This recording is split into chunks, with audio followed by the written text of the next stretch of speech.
Salut à tous.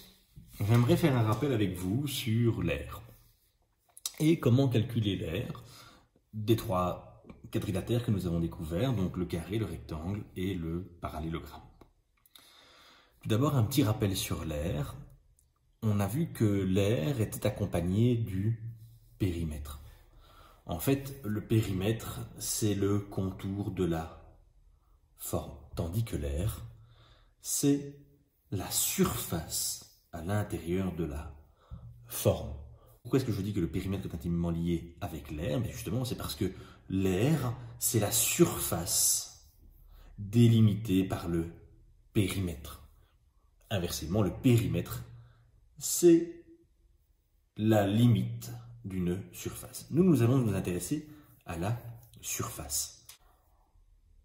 Pour pouvoir communiquer clairement une aire à une autre personne, nous avons dû établir des étalons. Alors les étalons sont choisis en fonction de l'aire que l'on veut exprimer.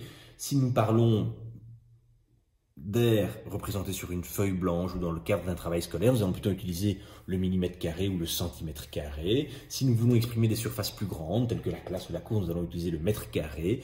Ou pour, imaginons les superficies d'un pays, nous allons plutôt utiliser le kilomètre carré. Ici, nous allons parler en centimètres carrés. Qu'est-ce qu'un centimètre carré? C'est la surface qu'occupe un carré d'un centimètre sur un centimètre. Nous allons donc devoir imaginer le nombre de centimètres carrés que l'on pourrait placer sur notre grand carré. Pour ce faire, il est possible de dessiner un quadrillage tous les centimètres.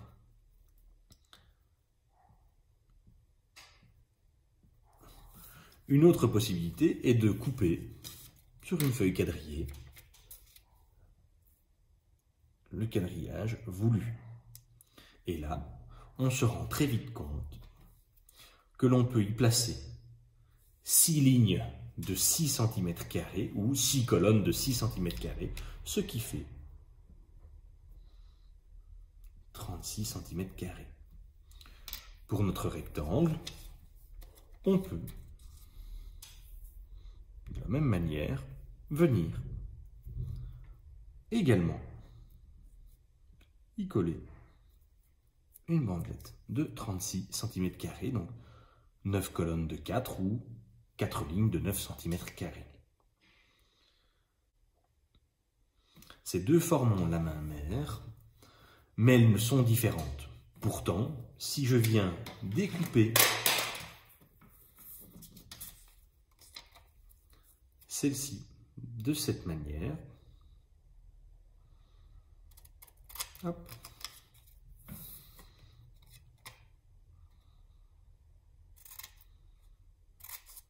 on se rend très vite compte, sans jeter de morceaux, c'est important, que l'on peut obtenir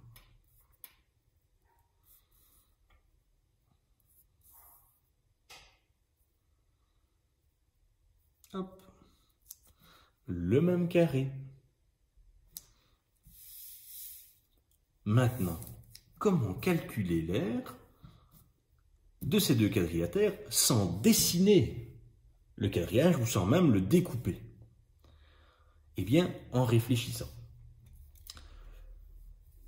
Ici, chaque côté fait 6 cm.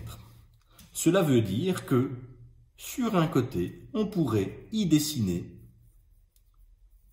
6 carrés. Et là, on pourrait y dessiner 6 carrés.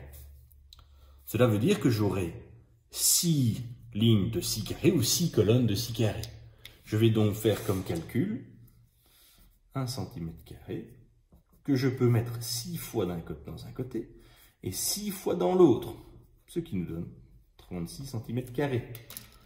En simplifiant la formule que vous connaissez déjà, ça équivaut à faire la mesure d'un côté fois la mesure de l'autre côté, qui sont identiques, côté fois côté. Même chose pour le rectangle. Dans mon côté de 9 cm, je peux y dessiner 9 carrés, tandis que dans ma largeur, je peux y dessiner 4 carré.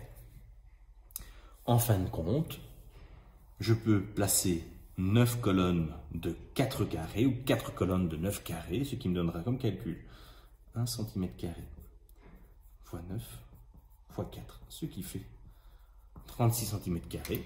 Et si j'adapte la formule du carré à celle du rectangle, eh bien j'ai non pas côté fois côté, mais longueur fois largeur. Le nombre de carrés que je peux mettre dans la longueur fois le nombre de carrés que je peux mettre dans la largeur.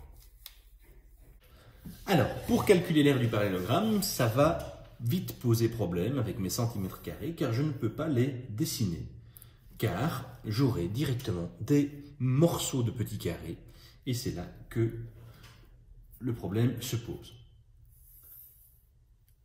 Comment y arriver?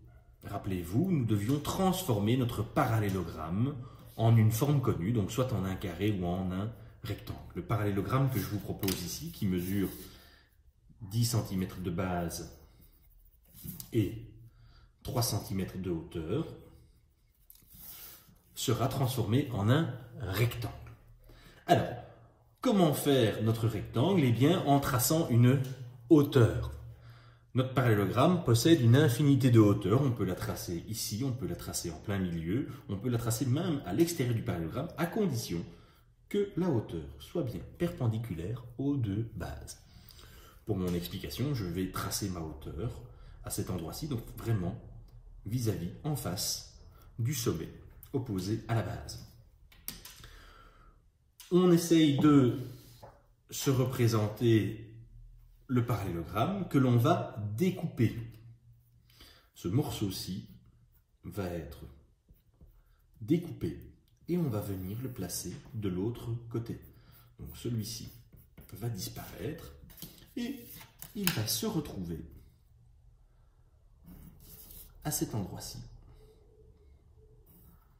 comme ceci. Nous avons donc transformé notre parallélogramme en un rectangle de 10 cm de longueur et de 3 cm de largeur. Si je prends la réflexion utilisée précédemment, nous devrions faire longueur fois largeur. Néanmoins, pour l'aire du parallélogramme, nous n'allons pas à chaque fois se représenter le morceau que l'on découpe. On va adapter la formule. Parce que si j'observe ma longueur du rectangle, en fait, il s'agit de la base du parallélogramme. Quant à la largeur du rectangle, il s'agit de la hauteur du parallélogramme. Si je transpose sur la formule, j'aurai donc la longueur qui se transforme en base et la largeur qui se transforme en hauteur.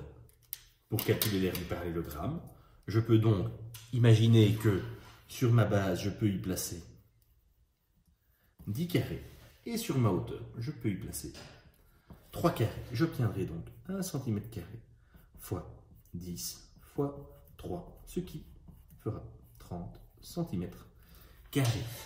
On fait attention à ne jamais oublier l'unité de mesure, car un nombre n'est jamais seul dans la vie de tous les jours, il est toujours accompagné de l'unité de mesure. Et le petit 2 est très important parce qu'il signifie centimètre carré. Voilà, une bonne journée. Au revoir.